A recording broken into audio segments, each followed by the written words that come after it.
Hello friend, स्वागत है आप सभी का अपने चैनल आस्क बोर्ड में। तो बाबू हम यहाँ पे लाइव आ चुके हैं। आप लोग एक बार कंफर्म कीजिए आवाज़ की क्वालिटी और वीडियो की क्वालिटी सब चीज़ बढ़िया है कि नहीं है। और जैसे आपको पता है कि बाबू यहाँ पे देखिए क्वेश्चन बैंक सीरीज आपका स्टार्ट हो चुका है।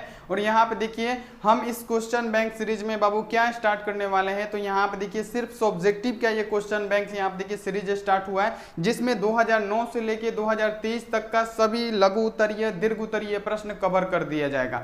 तो यहाँ पे देखिए बहुत ज्यादा ये महत्वपूर्ण क्लास है। तो आपको क्या करना है बाबू, आप लोग क्या कीजिएगा, ये वीडियो को अपने दोस्तों के पास शेयर जरूर कीजिएगा। और आप इस वीडियो को देख रहे हैं तो फुल वॉच कीजिएगा, तभी आपको बहुत ही बढ़िया तरीके से तैयारी भी होगा और आपको समझ में भी आएगा। तो यहाँ पे आपको क्या करना है बाबू, अगर आप लोग यहाँ पे देख लीजिए चैनल पे पहली बार आए हैं तो आप लोग क्या कीजिए, सबसे पहले यहाँ पे क्या कीजिए, चैनल को आप लोग सब्सक्राइब कर दीजिए। क्या करना है, चैनल को सब्सक्राइब करके बेल आइकन को दबा के आप लोग ऑल पे कर लीजिएगा। और देखिए वीडियो को बहुत सारे बच्चे लाइक नहीं किए तो फटाफट आप लोग लाइक कर दीजिए। चलिए सभी स्टूडेंट एक बार ये कर दीजिए, वीडियो को लाइक कर दीजिए। सभी स्टूडेंट जितने भी हैं सारे स्टूडेंट एक बार वीडियो को लाइक करेंगे, क्योंकि ये आज का जो क्लास होने वाला है बहुत ही ज्यादा खास होने वाला है। यहाँ देखिए क्योंकि हम लोग पढ़ने वाले हैं क्वेश्चन बैंक किसका, तो फिजिक्स का 2009 से 2023 तक का। यानी कहने का मतलब ये है बाबू 2009 से 2023 तक का। यानी अगर आप लोग ये 2009 से लेके 2023 तक का पूरा सब्जेक्टिव क्लियर कर लेंगे तो बाबू यहाँ पे देखिए 80 से 90% जो आपका क्वेश्चन है बाबू वो क्या हो जाएगा बाबू, क्लियर हो जाएगा। क्योंकि यहाँ पे देखिए इससे पूछा जाता है, जो क्वेश्चन बैंक का सब्जेक्टिव है वो बार बार रिपीट होते रहता है आपके फाइनल बोर्ड परीक्षा में। यहाँ पे क्या होता है, वो बार बार रिपीट होता है बार बार। तो यहाँ पे देखिए और कितना पूछा जाता है, जो यहाँ पे आपकी एग्जाम में क्वेश्चन रहेगा क्वेश्चन बैंक से ही सब्जेक्टिव क्वेश्चन रहता है, ये 100% गारंटी 80 से 90% रहता है। तो ये आपको पढ़ना जरूरी है। यहाँ तक तो आप लोग समझ गए। अब देखिए ऑनलाइन टेस्ट चल रहा है और इसका पीडीएफ भी डाल दिए हैं। ऑनलाइन टेस्ट चल रहा है, अगर आप लोग ऑनलाइन टेस्ट नहीं दिए हैं तो जाके आप लोग ऑनलाइन टेस्ट जरूर दीजिएगा। और जिसको नहीं आता है ऑनलाइन टेस्ट देने और पीडीएफ डाउनलोड करने, तो हम उसको बता देंगे कि आपको ऑनलाइन टेस्ट कैसे देना है और पीडीएफ और नोट्स कैसे डाउनलोड करना है। तो सभी बच्चे रेडी हो जाइए क्वेश्चन बैंक सीरीज पढ़ने के लिए। और क्वेश्चन बैंक सीरीज का यहाँ देखिए 2009 से लेकर 2023 तक का सभी क्वेश्चन यहाँ पे कवर करने वाले हैं। इसका ये क्या है बाबू, लेक्चर 2 है। फर्स्ट लेक्चर हो चुका है, नहीं देखे हैं डिस्क्रिप्शन में लिंक है, जाके आप लोग देख लीजिएगा। तो चलिए बाबू शुरू करें हम। एक बार बता दीजिए और ये भी बताइए आप लोग कैसे हैं, आपकी पढ़ाई लिखाई सब चीज़ बढ़िया चल रही है कि नहीं, जो क्वेश्चन देते हैं आप लोग पढ़ते हैं कि नहीं, ये भी साथ में बता दीजिए। चलिए सभी बच्चे बताइए सब चीज़ क्लियर है। चलिए बहुत बढ़िया। तो चलिए हम यहाँ पे शुरू करते हैं एक एक सब्जेक्टिव प्रश्न से। देखिए यहाँ पे पहला हमारा सब्जेक्टिव प्रश्न है। पहला क्वेश्चन है कि चालक की प्रतिरोधकता क्या है, इसका एसआई मात्रक लिखें। देखिए पूछा गया है कि चालक का प्रतिरोधकता क्या होता है, इसका एसआई मात्रक लिखे। देखिए कितना बार पूछा गया है, 2009 में, 10 में, 12, 18। यानी ये प्रश्न देख लीजिए, जो क्वेश्चन बैंक का क्वेश्चन होता है 80 से 90% सब्जेक्टिव की बात कर रहे हैं, वो पूछा जाता है। क्वेश्चन बैंक का ही क्वेश्चन रिपीट होते रहता है। तो अगर आप लोग 2009 से 2023 तक का कर लेते हैं तो सब्जेक्टिव का पूरा डर खत्म हो जाएगा। तो यहाँ पे देख लीजिए चालक की प्रतिरोधकता क्या होती है, तो किसी चालक की प्रतिरोधकता तथा चालक के लंबाई के समानुपाती तथा इसके यहाँ आप देखिए अनप्रस्थ काट जो क्षेत्रफल होता है उसके व्युत्क्रमानुपाती होता है, उसको हम लोग क्या बोलते हैं, तो चालक का प्रतिरोध बोलते हैं। यहाँ तो देख लीजिए और जितना भी आपको आंसर मिलेगा बाबू आसान भाषा में मिलेगा, एकदम अपना यहाँ आप देखिए सरल भाषा में आपको आंसर दिया जाएगा। तो ये गारंटी है, फुल गारंटी है कि यहाँ पे आपको पूरा आसान एकदम अपने लैंग्वेज में यहाँ पे आपको भाषा में आपको आंसर दिया जाएगा। तो यहाँ पे देख लीजिए चालक की प्रतिरोधकता क्या होती है, तो किसी चालक का प्रतिरोध R तथा अनुप्रस्थ का क्षेत्रफल की लंबाई L और यहाँ पे देखिए के समानुपाती होती है, तथा इस चालक के तार के अनुप्रस्थ काट जो क्षेत्रफल होता है यानी A उसके व्युत्क्रमानुपाती होती है, उसे हम लोग क्या बोलते हैं, चालक का प्रतिरोध बोलते हैं। ये आपको पूरा 100% बाबू क्लियर हो गया होगा। अब यहाँ पे इसका देखिए दूसरा जो टॉपिक पूछा गया है वो पूछा गया है कि इसका एसआई मात्रक क्या है। तो चलिए बताइए यहाँ पे कि चालक का प्रतिरोध का एसआई मात्रक क्या होता है। तो बाबू इसका यहाँ पे देख लीजिए, इसका जो बाबू एसआई मात्रक होता है ना, इसका एसआई मात्रक होता है ओम मीटर। अब यहाँ पे देखिए ये भी साथ में पूछा गया है कि इसका एसआई मात्रक क्या होता है, तो इसका एसआई मात्रक क्या होता है बाबू, ओम मीटर होता है। ये भी साथ में आप लोग याद रखिएगा, ये प्रश्न आपके फाइनल बोर्ड परीक्षा में पूछा जा सकता है, गारंटी है बाबू। तो ये आप लोग यहाँ देखिए, इसको याद कर लीजिएगा, देख लीजिए कितना बार ये रिपीट हुआ है, तो ये सभी प्रश्न आपको याद होना चाहिए। अब यहाँ आप देखिए विभव मापी के सिद्धांत को लिखे, और ये बहुत ही इंपॉर्टेंट है, देख लीजिए सभी प्रश्न कितनी बार पूछा गया है, ये आपके एग्जाम में भी पूछा जा सकता है, क्योंकि क्वेश्चन बैंक का ही सब्जेक्टिव इधर से उधर से इधर करके पूछा जाता है। अब यहाँ पे देख लीजिए विभव मापी के सिद्धांत को लिखें। अब यहाँ पे बताना है कि विभव मापी के सिद्धांत कौन से होते हैं, क्या होते हैं, इसकी सिद्धांत लिखें। तो देखिए विभव मापी के सिद्धांत क्या होते हैं कि जब एक समान अनुप्रस्थ काट के एक चालक में विद्युत धारा प्रवाहित की जाती है, तो इसके यहाँ देखिए किसी भाग पर विभवपात उस भाग के यहाँ देखिए लंबाई के अनुक्रमानुपाती होती है, उसे ही हम लोग क्या बोलते हैं, इसी सिद्धांत को विभव मापी का सिद्धांत बोलते हैं। यहां तक आपको समझ में आ गया होगा। चलिए नहीं आया होगा, हम मान लिए फिर से हम आपको समझाते हैं, बिल्कुल 100% आपको समझ में आएगा। तो यहाँ पे आप लोग सिर्फ समझते चलिए और इसको नोट करते चलिए बुक में, यहाँ पे नोटबुक में, और इसको याद करते चलिए। नहीं आता है तो PDF हम दे देंगे, डाउनलोड कर लीजिएगा।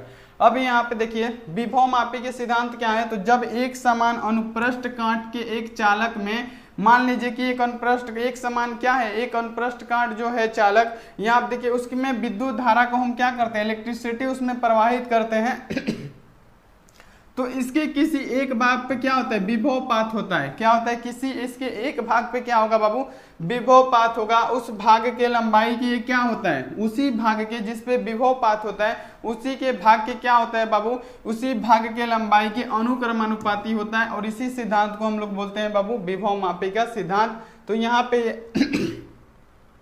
ये आपको बाबू 100% यहाँ आप देखिए क्लियर हो गया होगा। और ये प्रश्न क्या है, बहुत ज्यादा इंपॉर्टेंट है, ये आप लोग याद रखिएगा कि ये क्या है बाबू, बहुत ज्यादा इंपॉर्टेंट है, ये आपको याद रखना है। तो ये 2 प्रश्न आप लोग याद कर लीजिएगा, PDF दे देंगे, आप लोग इसको डाउनलोड कर लीजिएगा। अगला क्वेश्चन देख लीजिए, और ये देखिए यहाँ पे लगातार 2009, 10 यहाँ देखिए बहुत ज्यादा बार पूछा गया प्रश्न है।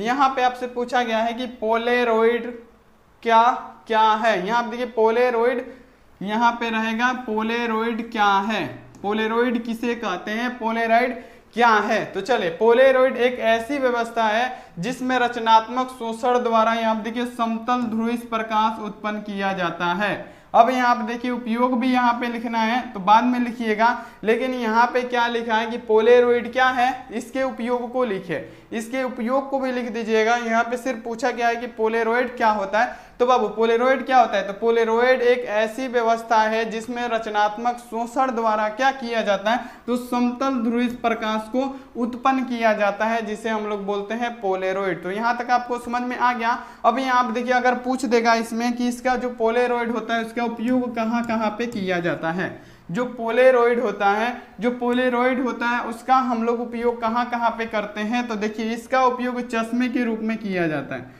बाबू। इसका जो पोलेरॉइड का फर्स्ट उपयोग लिखिएगा कि इसका उपयोग हम लोग चश्मे के रूप में करते हैं। दूसरा यहाँ आप देखिए बाहर से आने वाली तीव्र प्रकाश, यहाँ देखिए प्रकाश को नियंत्रित करने के लिए बाहर से जो प्रकाश आता है बहुत ही कड़ा, बहुत ही तीव्र, उसको नियंत्रित करने के लिए रेलगाड़ियों के में, अब यहाँ देखिए हवाई जहाजों के खिड़की में किया जाता है, यानी जो खिड़की का कांच होता है उसमें इसका किया जाता है। जो हवाई जहाज का खिड़की रहता है और जो यहाँ देखिए रेलगाड़ी का खिड़की रहता है शीशा वाला, वो किसका बना होता है, तो बाबू वो पोलेरॉइड का बना होता है। क्यों बना होता है, क्योंकि जो तीव्र प्रकाश आती है उसको नियंत्रित करने के लिए हमको पोलेरॉइड की यहाँ पे जरूरत पड़ती है, तो इसी का प्रयोग यहाँ पे किया जाता है। तो ये आपको याद हो गया होगा और ये बहुत ज्यादा इंपॉर्टेंट है, तो इसे आप लोग याद कर लीजिएगा। अगला क्वेश्चन देख लीजिए कि गॉस का प्रमेय क्या है। अब यहाँ पे देखिए ये भी बहुत ही ज्यादा इंपॉर्टेंट है। गॉस प्रमेय क्या है बाबू, आप लोगों ने नाम सुना होगा गॉस प्रमेय का, और ये प्रश्न पढ़ना काफी ज्यादा महत्वपूर्ण हो जाता है आपके फाइनल बोर्ड परीक्षा के लिए। तो यहाँ पे पूछा गया है कि गॉस का प्रमेय क्या कहता है। तो देखिए यहाँ पे देखिए गॉस का प्रमेय क्या कहता है कि इस नियम के अनुसार किसी विद्युत क्षेत्र में, यहाँ आप देखिए, बंद तल से होकर गुजरने वाला कुल विद्युतीय फ्लक्स तल के भीतर स्थिर कुल आवेश का क्या होता है, 1/ε0 गुना होता है। यही हमारा होता है गॉस थ्योरम। गॉस का प्रमेय यही कहलाता है। देखिए यहाँ पे फिर से समझिए कि गॉस का प्रमेय क्या होता है। तो इस नियम के अनुसार किसी विद्युत क्षेत्र में बंद तल से, किसी विद्युत क्षेत्र में बंद तल से होकर गुजरने वाली कुल विद्युतीय फ्लक्स तल के भीतर स्थित कुल आवेश के 1/ε0 गुना होता है। ये होता है हमारा गॉस थ्योरम। ये आप लोग याद रखिएगा बाबू, बहुत ही मोस्ट इंपॉर्टेंट प्रश्न है यहाँ पे, 100% ये एग्जाम में पूछा जाता है, कई बार आ चुका है बाबू आपके फाइनल बोर्ड परीक्षा में। तो ये थ्योरम आप लोग याद रखिएगा हमेशा। और देखिए मात्र एक लाइन में इसका थ्योरम दे दिए हैं, ऐसा थ्योरम आपको कहीं नहीं मिलेगा। इसे आप लोग याद रखिएगा, 100% ये एग्जाम में बाबू आता है। तो ये सभी प्रश्न आपको याद रखना है। अब यहाँ पे चलते हैं अगले नंबर प्रश्न पे। अगला क्वेश्चन है यहाँ पे कि विद्युत परिपथ के लिए अध्यारोपण के सिद्धांत को लिखे। देख लीजिए जितना भी इंपॉर्टेंट क्वेश्चन है ना, क्वेश्चन बैंक का 2009 से लेके बाबू और 2030 तक का, तो यहाँ आप देखिए सभी इंपॉर्टेंट सब्जेक्टिव यानी जितना भी लघु उत्तरीय दीर्घ उत्तरीय प्रश्न है सभी हम लोग कवर करने वाले हैं। तो ये सीरीज को आपको छोड़ना बिल्कुल भी नहीं है। क्या पूछा गया है कि विद्युत परिपथों के लिए अध्यारोपण के सिद्धांत को लिखे। तो बाबू अध्यारोपण सिद्धांत इसका क्या है, देख लीजिए यहाँ पे लिखिएगा कि विद्युत परिपथों के लिए अध्यारोपण के सिद्धांत के अनुसार, देखिए जैसे सजा के लिखे हैं वैसे ही लिखना है आपको, तभी यहाँ पे आपको एग्जामिनर फुल मार्क्स देगा। राइटिंग आपका अच्छा भी नहीं होगा उतना, फिर भी वो नंबर दे देगा, क्योंकि आपने वो सोचा होगा कि यहाँ पे ये बच्चा जो है बहुत ही अच्छी तरीके से इसका आंसर दिया है। तो यहाँ पे देख लीजिए कैसे लिखना है कि विद्युत परिपथ के लिए अध्यारोपण सिद्धांत के अनुसार किसी रेखीय परिपथ के किसी शाखा में कुल धारा का मान प्रत्येक स्रोत द्वारा अकेले कार्य किए हुए शाखा में प्रवाहित धाराओं के बीजगणितीय योग के बराबर होता है। उसे हम लोग क्या बोलते हैं, तो विद्युत परिपथ के लिए अध्यारोपण सिद्धांत उसको बोला जाता है। ये आप लोग याद रखिएगा, ये आपके एग्जाम में पूछा जाता है। फटाफट इसका स्क्रीनशॉट ले लेके आप लोग नोट कीजिए, या तो आप लोग क्या कीजिए इसका PDF डाल देंगे, आप लोग जाके डाउनलोड कर लीजिएगा। तो यहाँ पे देखिए हम तो बोलेंगे कि नोट करते चलिए, काफी ज्यादा इंपॉर्टेंट प्रश्न है। विद्युत परिपथों के लिए अध्यारोपण सिद्धांत क्या है, तो यहाँ देखिए विद्युत परिपथों के लिए अध्यारोपण सिद्धांत के अनुसार किसी रेखीय परिपथ की किसी शाख में कुल धारा का मान प्रत्येक स्रोत द्वारा अकेले कार्य किए हुए उस शाखा में प्रवाहित धारा के बीजगणितीय योग के बराबर होता है। उसे हम लोग क्या बोलते हैं, तो विद्युत परिपथ के लिए अध्यारोपण सिद्धांत बोलते हैं। ये आप लोग याद रखिएगा, ये आपके एग्जाम में बाबू 100% आता है। अगला क्वेश्चन देख लीजिए कि आकाशीय तरंग क्या है। अब बताइए यहाँ पे बहुत ही बेहतरीन प्रश्न है बाबू कि आकाशीय तरंग क्या है। सभी क्वेश्चन बैंक का क्वेश्चन है बाबू, पूरा A to Z करवाएंगे हम, ये आप लोग गारंटी रखिए। यहाँ पे देखिए धैर्य रखिए, पूरा करवा दिया जाएगा। सब्जेक्टिव एक भी नहीं छूटने वाला है आपका, ऑब्जेक्टिव एक भी प्रश्न नहीं छूटेगा। यहाँ पे देख लीजिए कि आकाशीय तरंग क्या है। पूछा क्या है कि आकाशीय तरंग आखिर होता क्या है। तो आकाशीय तरंग क्या होता है, तो वे तरंग जो यहाँ देखिए प्रेषक एंटीना से सरल रेखा में चलकर या संचार उपग्रह से परिवर्तित होकर अभिग्राही के, यहाँ देखिए जो अभिग्राही होता है उसके एंटीना तक पहुंचता है, उसे हम लोग बोलते हैं आकाश तरंग। उसे क्या बोलते हैं, आकाश तरंग बोलते हैं। पूछा जाएगा कभी कि आकाश तरंग क्या है, तो वे तरंगे जो प्रेषक के एंटीना से सरल रेखा में चलकर या संचार उपग्रह से परिवर्तित होकर अभिग्राहक के जो एंटीना है उसके तक पहुंच जाएं, उसको बोलते हैं बाबू क्या, तो उसे बोलते हैं आकाशीय तरंग।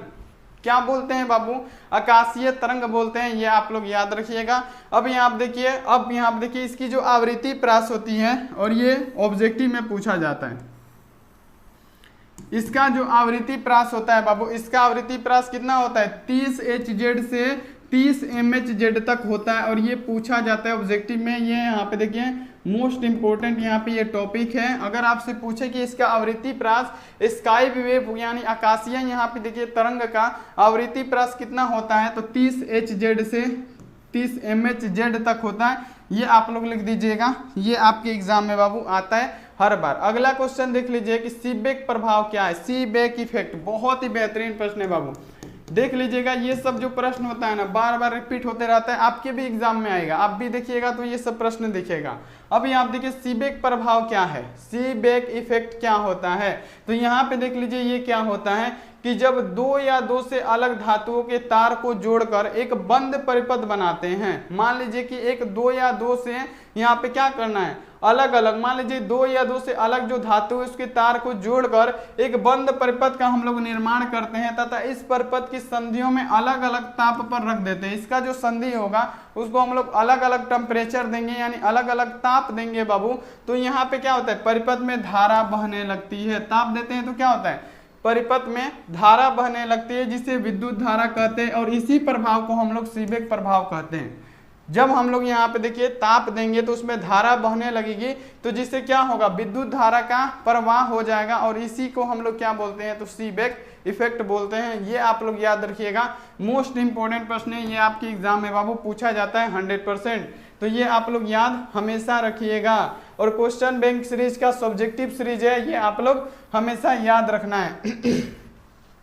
सभी बच्चों को बाबू ये बात याद रखना है, बहुत ही ज्यादा ये इंपॉर्टेंट क्वेश्चन है। फटाफट आप लोग स्क्रीनशॉट ले लीजिए।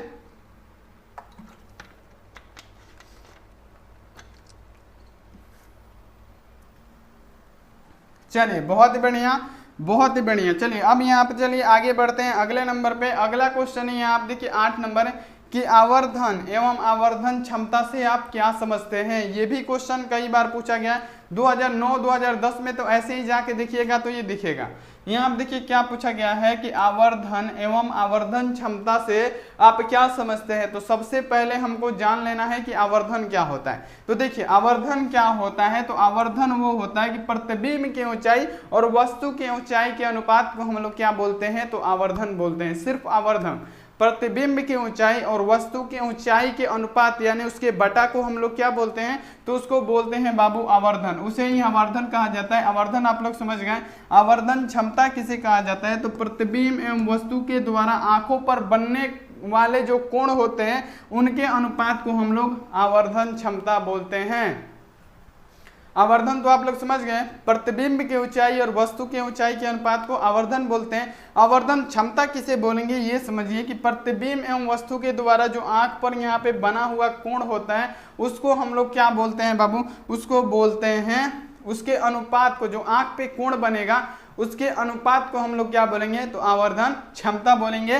ये आप लोग याद रखिएगा, ये आपके एग्जाम में बाबू पूछा जाता है। अगला क्वेश्चन देख लीजिए कि धारिता किसे कहते हैं। बहुत ही ज्यादा महत्वपूर्ण प्रश्न है बाबू, बहुत ही बेहतरीन।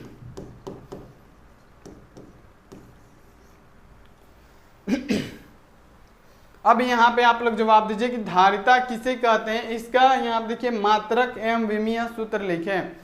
क्या पूछा गया है कि धारिता किसे कहा जाता है। तो देखिए धारिता किसे कहा जाएगा, तो किसी चालक को दिए गए आवेश तथा उसके विभव में होने वाली वृद्धि के अनुपात को उस चालक की विद्युत धारिता कहते हैं। देख लीजिए कितना आसान डिफिनेशन है बाबू, और इसी प्रकार का डिफिनेशन आपको लिखना भी है एग्जाम में कि किसी चालक को दिए गए आवेश तथा उसके विभव में होने वाली वृद्धि के अनुपात को हम लोग क्या बोलते हैं, उसकी चालक का विद्युत धारिता बोलते हैं, उसे चालक का विद्युत धारिता कहते हैं। ये आप लोग याद रखिएगा। यदि किसी चालक को यहाँ पे दिया गया आवेश Q है तथा यहाँ पे के विभाग में होने वाली वृद्धि V हो, तब यहाँ पे क्या होता है, Q समानुपाती होता है V, और इसके बाद क्या हो जाएगा, Q = CV भी होता है। ये भी आप लोग याद रखिएगा, ये हमेशा एग्जाम में बाबू पूछा जाता है। अब यहाँ पे देखिए धारिता का SI मात्रक क्या होता है। अगर आपसे पूछ देगा कि धारिता का SI मात्रक, तो इसका SI मात्रक कूलम्ब प्रति वोल्ट यानी कूलम्ब बटा वोल्ट होता है, जिसे हम लोग क्या बोलते हैं, फैराडे भी कहते हैं, जिसे हम लोग फैराडे भी कहते हैं। धारिता का मात्रक फैराडे भी होता है, और कूलम्ब बटा यहाँ पे देखिए क्या लिखा हुआ है, वोल्ट भी होता है, जिसको हम लोग फैराडे कहते हैं। तो ये आप लोग हमेशा याद रखिएगा, ये आपके एग्जाम में आता है। अब यहाँ पे देखिए तपायनिक उत्सर्जन की प्रक्रिया सिर्फ धातु सतह पर क्यों घटती है, ये पूछा गया है। अब यहाँ पे देख लीजिए, ये भी क्वेश्चन आपके एग्जाम में पूछा गया प्रश्न है, 2010 में ये पूछा गया था, और ये आगे भी पूछा गया है बाबू कि तपायनिक उत्सर्जन की प्रक्रिया सिर्फ धातु सतह पर ही क्यों होती है, सिर्फ धातु सतह पर तपायनिक उत्सर्जन की प्रतिक्रिया क्यों होती है। तो यहाँ पे देख लीजिए उत्सर्जन की यहाँ देखिए घटना सिर्फ धातु की सतह पर ही होती है, और यह घटती है क्योंकि, माने कहने का मतलब ये है कि जो तपायनिक उत्सर्जन की क्रिया ये सिर्फ धातुओं पे घटती है। और क्यों घटती है? क्योंकि धातुओं के पास मुक्त इलेक्ट्रॉन होता है जो कि उष्मा पाकर यहाँ पे क्या होता है, सतह से बाहर निकल जाता है। यही कारण है कि तपायनिक ऊर्जा यहाँ पे क्या होता है, प्रक्रिया सिर्फ धातुओं के सतह पे ही घटती है। यहाँ पे आप लोग समझे? चलिए, नहीं समझे तो फिर से हम समझाते हैं कैसे समझना है आपको। तपायनिक उत्सर्जन की क्रिया यहाँ पे क्या लिखे, प्रक्रिया सिर्फ धातु सतह पर ही क्यों होती है, धातुओं के सतह पे क्यों होती है? तो यहाँ आप देखिए, उत्सर्जन की घटना सिर्फ धातुओं की सतह पर ही हो सकती है या घट सकती है। धातुओं की यहाँ पे पूछा गया है, धातुओं का जो उत्सर्जन की घटना होगी वो धातुओं के सतह पे ही हो सकती है या घट सकती है। क्यों? क्योंकि धातुओं में क्या होते हैं, मुक्त इलेक्ट्रॉन पाए जाते हैं। क्या बाबू? धातुओं में मुक्त इलेक्ट्रॉन पाए जाते हैं। देखिए लिखा होगा, धातुओं में मुक्त इलेक्ट्रॉन पाए जाते हैं जो किसी उष्मा को पाके सतह से बाहर निकल जाते हैं। यही कारण है कि तपायनिक उत्सर्जन की क्रिया यहाँ देखिए सिर्फ धातुओं में घटती है। तो ऐसे लिख दीजिएगा बाबू, ये आपके एग्जाम में आएगा, तो ये आपके लिए बहुत ही ज्यादा इंपॉर्टेंट क्वेश्चन है और सभी क्वेश्चन आपको याद रखना। अभी आप देखिए, एनालॉग और डिजिटल सिग्नल क्या है। बहुत ही बेहतरीन क्वेश्चन करा रहे हैं बाबू आपके फाइनल बोर्ड परीक्षा के लिए। तो एक भी प्रश्न आप लोग स्किप मत कीजिएगा, वीडियो को आप लोग शुरू से लेके अंत तक वॉच कीजिएगा। अभी आप देखिए, एनालॉग और डिजिटल सिग्नल क्या है, यहाँ पे बताना है एनालॉग और डिजिटल सिग्नल। तो यहाँ पे देखिए, एनालॉग और डिजिटल सिग्नल क्या है। तो एनालॉग सिग्नल किसे कहते हैं, सबसे पहले हम लोग ये जान लेते हैं कि एनालॉग सिग्नल क्या है। तो समय के साथ लगातार परिवर्तन की क्रिया करने वाले सिग्नल, यानी आप देखिए संकेत को हम एनालॉग सिग्नल कहते हैं। देखिए कितना आसान है, सिर्फ यही ना पूछा एनालॉग सिग्नल क्या है। तो बाबू क्या है एनालॉग सिग्नल? तो समय के साथ लगातार परिवर्तन की क्रिया करने वाले सिग्नल यानी संकेत को हम क्या कहते हैं, एनालॉग सिग्नल कहते हैं। और यह सिग्नल समय के यहाँ देखिए साथ किसी भी वैल्यू में परिवर्तित होने में सक्षम होता है। इसके अंतर्गत यहाँ देखिए ध्वनि, तापमान, थर्मामीटर आदि ये सब आता है। तो ऐसे आप लोग लिख दीजिएगा ना इतना, तो आपको एग्जामिनर जरूर नंबर देगा। और ऐसे सिर्फ इतना लिखिएगा तो हो सकता है कि उसको लगे कि छोटा आंसर है, तो यहाँ देखिए नंबर उसमें से काट सकता है। तो यहाँ तक इतना पूरा लिख दीजिएगा। 2 लाइन का क्वेश्चन है कि समय के साथ लगातार परिवर्तन करने की क्रिया वाले सिग्नल यानी संकेतों को हम लोग क्या बोलते हैं, तो एनालॉग सिग्नल बोलते हैं। और यह समय के यहाँ देखिए साथ किसी भी वैल्यू के मान में परिवर्तन में सक्षम होता है। और इसके अंतर्गत ध्वनि हो गया, तापमान हो गया, थर्मामीटर, ये सब आते हैं किसके अंतर्गत, तो एनालॉग सिग्नल के अंतर्गत आते हैं। ये आप लोग याद रखिए।